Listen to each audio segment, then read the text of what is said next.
প্রিয় ভাই বোনেরা, আমরা দেখেছি বিভিন্ন সময়ে যখন দেশে জনগণ যখন ফুঁসে ওঠে গণতন্ত্র রক্ষা করার জন্য, আমরা বিভিন্ন সময় দেখেছি বিভিন্ন জনকে বিদেশে চলে যেতে। খালেদা জিয়া আপনাদেরকে রেখে কোথাও যায় নাই। খালেদা জিয়া আপনাদেরকে রেখে কখনো কোথাও যায় নাই। খালেদা জিয়া বলেছিল, বাংলাদেশই হচ্ছে আমার প্রথম ঠিকানা, বাংলাদেশই হচ্ছে আমার শেষ ঠিকানা। প্রিয় ভাই বোনরা, আমরা হচ্ছে খালেদা জিয়ার সৈনিক, কাজে বাংলাদেশই হচ্ছে আমাদের প্রথম ঠিকানা, বাংলাদেশই হচ্ছে আমাদের শেষ ঠিকানা। আমাদের একটাই কাজ, বাংলাদেশের মানুষের ভাগ্যের পরিবর্তন। আমাদের একটাই কাজ, বাংলাদেশের ভাগ্যের পরিবর্তন। কাজে আসুন, এই দেশ আমাদেরকেই গড়তে হবে। এই দেশ আমাদের 20 কোটি মানুষের 40 কোটি হাতকে শ্রমিকের হাতে রূপান্তরিত করতে হবে। তাহলেই আমরা এই বাংলাদেশের ভাগ্যের পরিবর্তন করতে পারবো। প্রিয় ভাই বোনেরা, অনেকেই ওই যে যারা বিভ্রান্ত ছড়াতে চায়, এরা আবার কি বলে জানেন? এরা বলে ফ্যামিলি কার্ডের টাকা কোথা থেকে আসবে, কৃষক কার্ডের টাকা কোথা থেকে আসবে।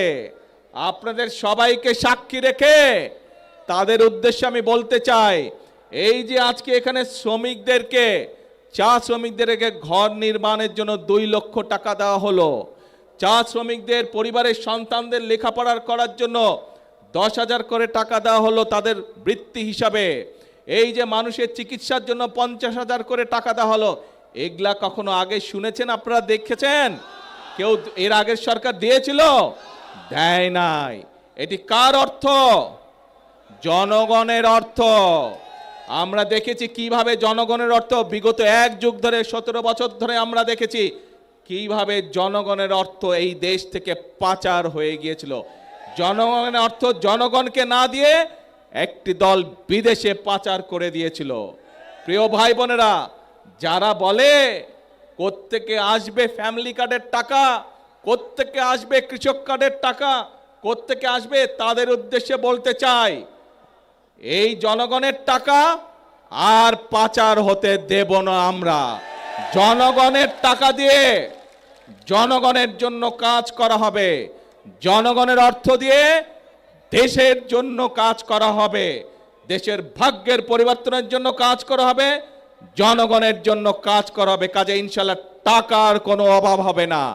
আসুন, যারা এই দেশ থেকে টাকা পাচার করেছে, যারা এই দেশ থেকে টাকা বাইরে পাঠাতে চায়, জনগণের অর্থ টাকা বিদেশে পাঠাতে চায়, আমরা আজ থেকে তাদের বিরুদ্ধে কঠোর অবস্থান গ্রহণ করব। আমরা যদি সকলে চোখ কান খোলা রাখে, তাহলে এই দেশের মানুষের অর্থ সম্পদ কেউ বিদেশে পাচার করতে পারবে না। এবং সেই টাকা দিয়ে আমরা সকলে মিলে পরিশ্রম করব এবং সেই অর্থ দিয়ে আমরা দেশ এবং দেশের মানুষের ভাগ্যে পরিবর্তন করব। আছেন নাকি আমার সাথে সবাই এই কাজে? ইনশাআল্লাহ। আসুন তাহলে আজকের এই আনন্দের দিনে আমাদের প্রতিজ্ঞা হবে, আমাদের প্রতিশ্রুতি হবে একটাই, করব কাজ সবার আগে। এবং একই সাথে আরেকটা নতুন কথা বলি, করব কাজ গর্ব দেশ, সবার আগে বাংলাদেশ, সবার জন্য বাংলাদেশ। করব কাজ সবার আগে, সবার জন্য বাংলাদেশ।